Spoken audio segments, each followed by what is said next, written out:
Ya peluang. Oh. Apa harapannya Pak setelah 90 hari ini? Apakah persentase tarif resiprokalnya turun di sana? Atau memang di 90 hari ini ada harga yang lebih kompetitif selama 3 bulan ini? Semuanya harus paralel. Menteri-menteri kita, pemerintah berangkat untuk menegosiasikan supaya turun. Tapi di dalam negeri kita juga harus melakukan langkah-langkah yang segera untuk ya menghasilkan produktif ya. Bukan hanya produksi, menghasilkan penghematan dan langkah-langkah deregulasi tadi. Okay. Ya, misalnya contoh, Pak Presiden bilang TKDN itu nggak usah lah, apa impor kuota dibuka. Nah, segeralah membentuk peraturan teknis turunannya ya, tim ya kan untuk mengkaji tata niaga yang seperti apa yang supaya bisa mengatur impor ketika dibuka seluas-luasnya ini. Karena kuota itu adalah output atau produk dari tata niaga itu sendiri. Ya. Jadi nggak sekedar omon-omon nih Pak. Ya, dalam arti begini. Para pejabat menteri, kabinet, dan juga organisasi yang menjadi mitra sama-sama bekerja keras. Dalam hal ini memang kebetulan saya sendiri dari Apindo, ya boleh mengatakan Apindo pun harus ikut bekerja keras bersama-sama dengan pemerintah, bukan hanya Kadin pada saat ini. Jadi kita ikut mengawal, kita memberikan masukan, tarif apa saja yang perlu kita usulkan untuk diturunkan, ya kan, tarif impornya. Kalau diturunkan barangnya bisa masuk ya lebih banyak dari Amerika, otomatis mereka kan happy yang di sana. Betul. Ya kan? Karena selama ini ya kita kan sudah dikenal kadang-kadang negara ini punya ekonomi biaya tinggi. Ya, yang tidak efisien, ditambah lagi KTBLC yang lain-lain. Premanisme lah, pungutan, retribusi dan sebagainya.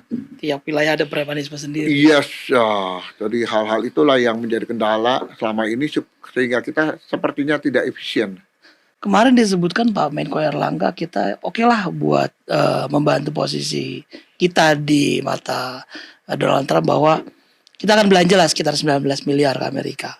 Ini angka apa Pak sebenarnya Pak Yahya melihat? Jadi angka yang sudah dianggarkan untuk belanja, karena itu ya mungkin saja bisa bertambah. Yang tadi dibilang ekspor kita lebih besar ya. Itu mungkin saja bisa bertambah. Angka itu kan relatif, bisa berkurang atau bisa bertambah. Ketika kita melihat peluang bisa ekspor lebih banyak, jangan-jangan angkanya kita tambah. Oke. Ya kan, jangan-jangan angkanya kita tambah. Ya kan, apalagi misalnya ternyata mereka melunak, ya sudah kalau seperti itu, ya. Mereka memberikan peluang-peluang yang lain lagi termasuk investasi. Jadi ada satu pemikiran bahwa masukan yang bagus dari Apindo bidang perindustrian Pak Adi Lukman mengatakan bahwa ya bahan baku yang masih diimpor ini harusnya ya biaya masuknya diringankan atau dihilangkan. Nah kalau biaya masuk bahan baku yang kita belum bisa produksi ya masih diimpor diringankan. Ini khusus dari Amerika atau dari manapun ya? Sebenarnya dari manapun juga ya. Kita nggak bisa mengatakan hanya dari Amerika. Karena kita nanti outputnya ekspornya. Dari manapun juga. Jadi kita tidak bisa terbatas. Ini sebabnya kadang-kadang kita kenapa ya terperangkap pada Amerika saja masalahnya. Nggak boleh ya kan. Kita harus diversifikasi mitra dagang mungkin Pak ya. Salah satu pesan Pak ya. Kita memperluas pasar dan kita juga tahu bahwa kita mengimpor bahan baku dari mana saja. Betul. Dan disitulah kita akan melakukan percepatan perjanjian bilateral, multilateral, FTA, CEPA, RCEP segala macam. Nah itu yang kita harus lakukan percepatan perjanjian dagang dengan negara-negara yang punya kepentingan yang sama dengan kita, kepentingan timbal balik. Nah itu penting sekali supaya kita bisa masuk mereka juga bisa masuk ke kita. Contoh saja dengan Uni Eropa kita perjanjiannya belum selesai loh, udah 9 tahun. Lama juga ya. Masuk. Alotnya di mana tuh Pak? Alot, banyak sekali. Mereka ada minta ini, itu. Jangan salah ya, Indonesia ini proksi ya, negara yang sangat kaya dengan hasil alam, ya kan?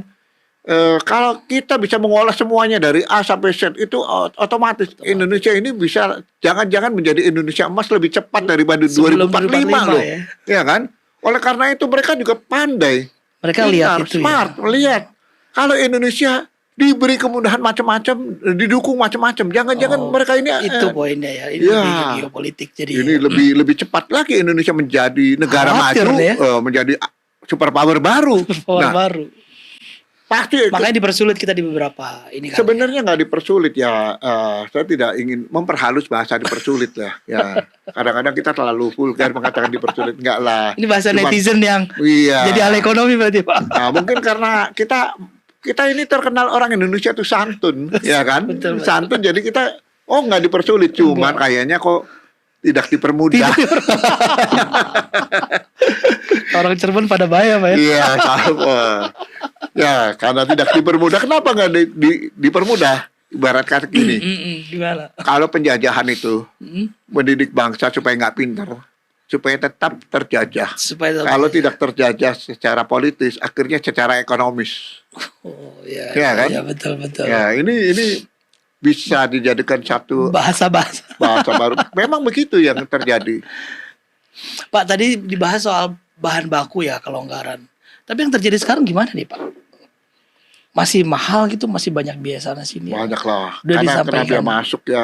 Kalau bahan baku impor terus karena biaya masuk ini Yang itu. hanya bisa diimpor terutama. kan, ya. Nah, kalau misalnya pemikiran kami sebenarnya, oke, kita tidak bisa memproduksi bahan baku tersebut ya. Oke, mau nggak mau Tapi harus kita impor. punya satu konsep ya, hilirisasi. Artinya sekarang mulai harus diidentifikasikan bahan baku apa yang harusnya kita bisa produksi di dalam negeri, dan kita mengajak investor untuk masuk Indonesia. Kita inventarisir nih ya, di list. Berikan kemudahan buat mereka untuk memproduksi di Indonesia, untuk pemenuhan kebutuhan dalam negeri maupun nanti orientasi menjadi bagian rantai pasok perusahaan-perusahaan yang berorientasi ekspor. Nah, seperti itu. Berikan kemudahan. Jadi mereka mau berproduksi. Berikan mereka ya fasilitas. Dulu tuh Insentif seperti lah. selalu ya insentif. Kemudian mereka harus dijaga. Ada kalau perlu memang kawasannya kawasan khusus dan sebagainya. Kawasan ekonomi. Dijaga sedemikian rupa ya, supaya mereka betul-betul ya merasa ya, tertarik. Disupport, Ada merasa attractiveness untuk berbisnis di bergairah untuk Indonesia. berbisnis. Jangan sampai kabur. Nah, itu satu. Jadi kalau misalnya sudah bisa menggandeng mereka masuk ke Indonesia, otomatis biaya bahan baku kita kan akan lebih kompetitif dong. Kompetitif. Iya kan? Dibandingkan negara lain, dan lebih enak karena logistiknya sudah ada di sini, nggak perlu lagi kita impor, bayar shipping cost-nya segala Itu macam, kok lumayan besar Pak ya. biaya masuk ke belum lagi pajak lain-lain. Ini apakah ini yang dilakukan Vietnam Pak ya? Kita lihat banyak Vietnam nih Vietnam kayak itu punya kelebihan, pemerintahnya memberikan fasilitas kepada para investor. pemerintah kita nggak demikian atau gimana? Ya, Belum apa? Bahasa halusnya gimana? Saya tidak ingin mengatakan tidak Tidak. sekali lagi, tapi belum. Oke, kita ngobrol Vietnam. Pak. Ya, Apa yang terjadi di Vietnam Pak? Kayaknya dia gigi limanya langsung dalam waktu berapa tahun di luar. sangat cepat. Iya. Vietnam setelah Apa yang mereka selesai lakukan? dari mereka perang, Anda ingat perang Vietnam berakhir tahun 1975. Iya, kita merdeka duluan jatuhnya. Ya, kita merdeka duluan. Sama juga kita dengan Malaysia merdeka duluan, ya kan? Merdeka, tapi Malaysia dikasih. Kita Nah, kan itu jangan-jangan Petronas memang belajar dari Pertamina tapi lebih maju sekarang, ya kan? Nah, itu gimana Pak? Eh, Apa yang dilakukan pemerintah Vietnam sampai dia banyak sekali memang fasilitas, terutama fasilitas. Kemudian mereka sejak awal sudah mengutamakan pendidikan. jadi Prioritas. pembangunan Kan sumber pendidikan daya kan manusia gratis ya. di sana, ya kan, sekolah gratis, ya kan. Dukungan, dan mereka itu pandai untuk menarik investor masuk. Kemudian pemerintahnya itu ya mungkin karena kita di sini sangat plural ya, banyak kepentingan, Etnis, banyak segala partai dan macam. sebagainya, Oh, negaranya oke. yang begini besar, ya kan, kita nggak pungkiri. Pasti banyak benturan kepentingan yang ada, Plus minus lah ya. iya, plus minus. Kayaknya Nah, kamu hati-hati banget tuh. untuk menggolkan sebuah regulasi itu kan ya Iya, kita perlu gitu. ngobrol dulu, baik di warung kopi Iya betul. ataupun di gedungnya dan sebagainya, ya toh. Tetapi saya rasa pemerintah Pak Prabowo ini berusaha supaya hal-hal itu kalau tidak bisa dihilangkan, ya Minimal dikurangi. diminimalisir, dikurangi, ya kan, supaya betul-betul memberikan keyakinan. Yang paling penting kan level confidence daripada investor mau masuk Indonesia. Saya didukung nggak? Saya dilindungi nggak? Saya dapat fasilitas nggak? Saya dapat Oke. insentif nggak? Mereka kan berhitung, nggak pakai kalkulator saja semua, ya kan? Semua aspek mereka perhitungkan. Ini yang terjadi di Vietnam berarti Pak. Itu terjadi di Vietnam. Sampai mereka berbondong-bondong investor datang ke dalam Masuk waktu. sana. Bahkan Indonesia juga perusahaan Indonesia yang di Vietnam juga ada beberapa. Bahkan orang kita sendiri bikin di sana ya. Yes. Di sini bikin nggak? Tapi kita nggak usah sebutkan ya.